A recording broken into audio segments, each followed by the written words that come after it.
The reason that I wanted to talk about it, to kind of bring this up, is that Aris and Avoiding the Puddle, his whole deal has been very instrumental in getting me interested, not just in streaming, but in fighting games too.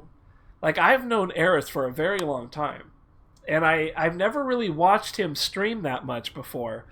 Not until a handful of years ago. Basically, when he tried to make it big is when I tuned in for Aris. But before that, Aris was one of those guys that made fighting games very interesting. And he's also pretty damn smart. I mean, he's definitely as smart as virtually anybody else who plays fighting games, competitively at that level. So he really got me into fighting games. And at the same time, he kind of showed me that streaming doesn't always have to be the PewDiePie way of streaming. I was all against streaming. I hated streaming when I first heard of this shit. I was like, why the fuck would you watch a guy play a video game? It's fucking boring as shit. I have a brother. I've grown up my entire life. I had to grow up waiting for someone else to get off the fucking PlayStation so I could get on there and get some games in. Why would I do that with my streams? That sounds terrible. That's you never get a chance at the game station. You just have to watch the guy play.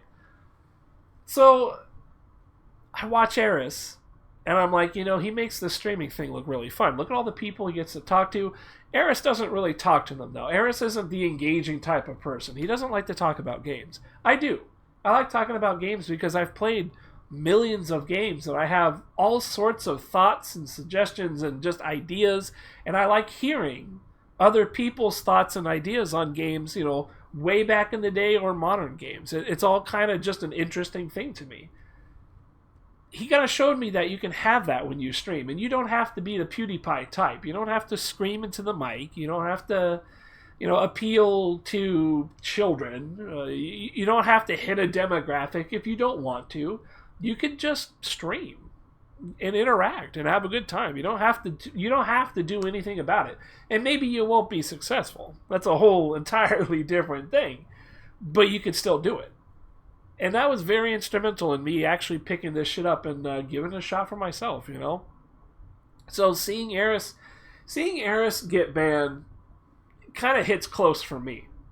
And it does make me want to kind of take the system apart and go, okay, what happened? Why is he being treated this way? Why does he not know how to get back? Why is he completely in the dark?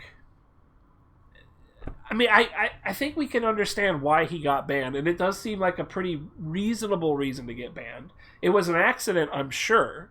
I don't think he was thinking in terms of, I'm going to risk my whole channel to get this trolled by other people or something. I don't think that's the case. It was probably an accident. He probably didn't know he could say what he said with the donation email reveal, I guess. And that was it. Like, but he should know when he's supposed to be back, when the ban will be lifted, and he doesn't. It's really upsetting. It's upsetting for me, and I'm not even the guy banned. I just watch him. And I wanted to watch him play RE7 with the VR after I beat the game. I want to watch him with it. But nobody knows when he's going to be back. It could be a month, We thought it would be yesterday.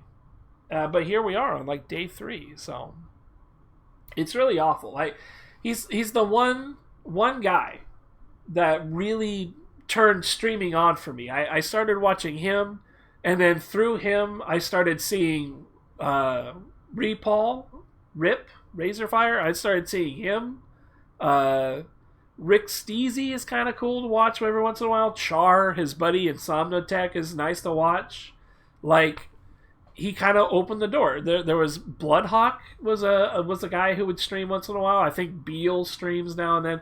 These are people. Some of these are people he worked with on his stream. Other people are just dudes in his chat that just stream once in a while, and I would watch them every now and then. I'd be like, this is kind of nice. All of that kind of came out because of Aris, and now he's banned. So that's, if you're wondering why I'm actually interested in this shit, it's really because of that. It's because of that. And I kind of know, I know now not to make the same mistake he does. If I ever get spoiled or upset or something, I know to kind of keep my shit together and not reveal personal information. I guess it's so weird. Anyways, I hope he comes back. He had it coming since he's responsible for the low tier.